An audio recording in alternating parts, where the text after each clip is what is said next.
Hi friends, welcome to Yummy Cooking.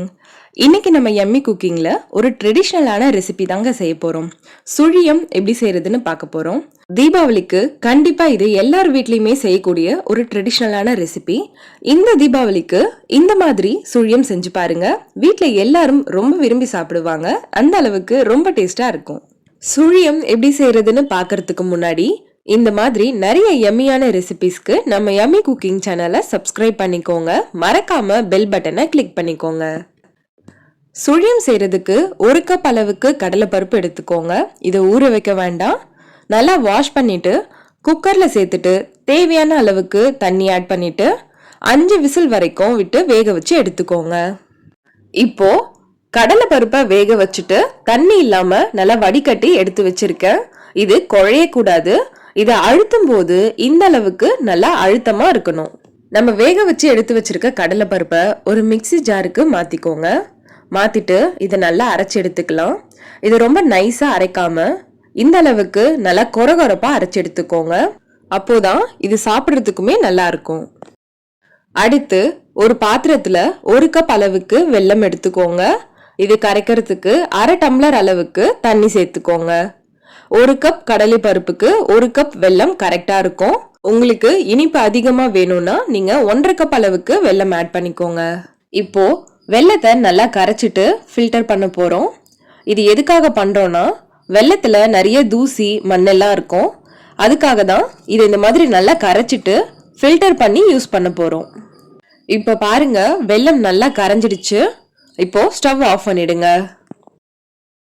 அடுத்து ஒரு பாத்திரத்துல நம்ம கரைச்சி வச்சிருக்க வெல்லத்தை வடிகட்டிட்டு எடுத்துக்கோங்க. நம்ம இந்த மாதிரி ஃபில்டர் பண்ணிட்டு வெல்லத்தை சேர்க்கும் போது இதுல இருக்க டஸ்ட் எல்லாம் தங்கிடுச்சு பாருங்க.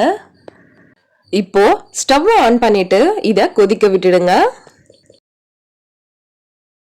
வெல்லத்தை ரொம்ப நேரம் கொதிக்க விட வேண்டாம். ஒரு கொதி வந்தாலே போதும். இப்போ வெல்லம் கொதிக்க ஸ்டார்ட் பண்ணதும் இதுல வாசனைக்காக 2 ஏலக்காய் தட்டிட்டு சேர்த்துக்கோங்க. அடுத்து 1 கப் அளவுக்கு துருவின தேங்காய் சேர்த்துக்கோங்க. தேங்காய் சேர்த்துட்டு நல்லா மிக்ஸ் பண்ணி விட்டுக்கோங்க. தேங்காய் சேர்த்துட்டு நல்லா மிக்ஸ் பண்ணியாச்சு. அடுத்து இதுல நம்ம அரைச்சி வச்சிருந்த கடலை பருப்பை சேர்த்துக்கோங்க.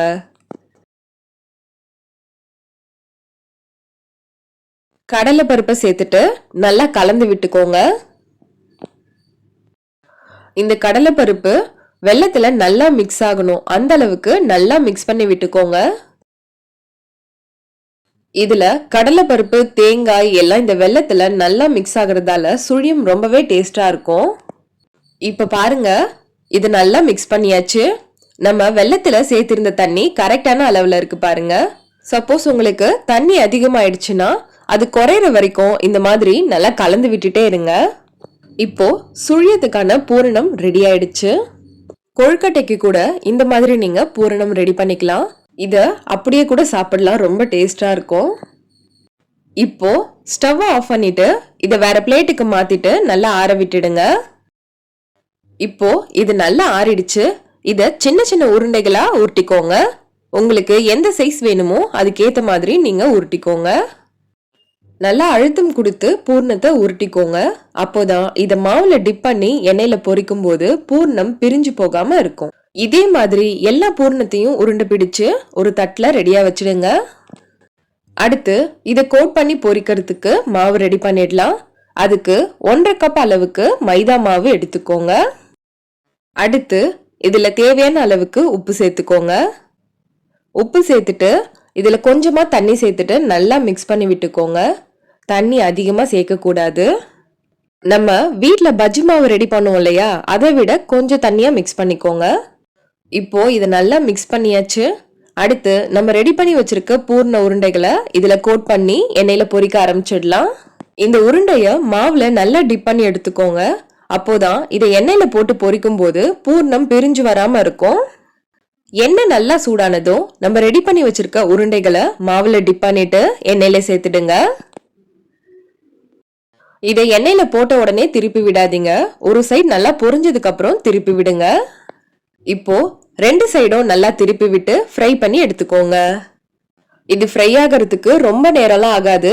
லைட்டா கலர் சேஞ்ச் ஆனதும் நம்ம வெளியே எடுத்துடலாம். பூரணம் கொஞ்சம் கூட பிரிஞ்சு போகாம மேல இருக்க மாவு நல்லா கோட்டாய் வந்திருக்கு பாருங்க. இதே மாதிரி எல்லா சுழியத்தையும் எண்ணெயில போட்டு பொரிச்சு எடுத்துடுங்க. இப்போ நம்ம சுழியம் நல்லா கிறிஸ்பியா சூப்பரா ரெடி ஆயிடுச்சு. இதே மாதிரி நீங்களும் வீட்ல ட்ரை பண்ணி பாருங்க. இந்த தீபாவளிக்கு இந்த மாதிரி சுழியம் வீட்ல எல்லாருக்கும் செஞ்சு கொடுங்க. எல்லாரும் ரொம்ப விரும்பி சாப்பிடுவாங்க. ரொம்ப டேஸ்டா இருக்கும். ஓகே ஃப்ரெண்ட்ஸ், உங்களுக்கு இந்த ரெசிபி பிடிச்சிருந்தா நம்ம யம்மி குக்கிங் சேனலை சப்ஸ்கிரைப் பண்ணுங்க, லைக் பண்ணுங்க, ஷேர் பண்ணுங்க. அண்ட் நீங்க ட்ரை பண்ணி பார்த்துட்டு எப்படி இருந்ததுன்னு கமெண்ட் பண்ணுங்க.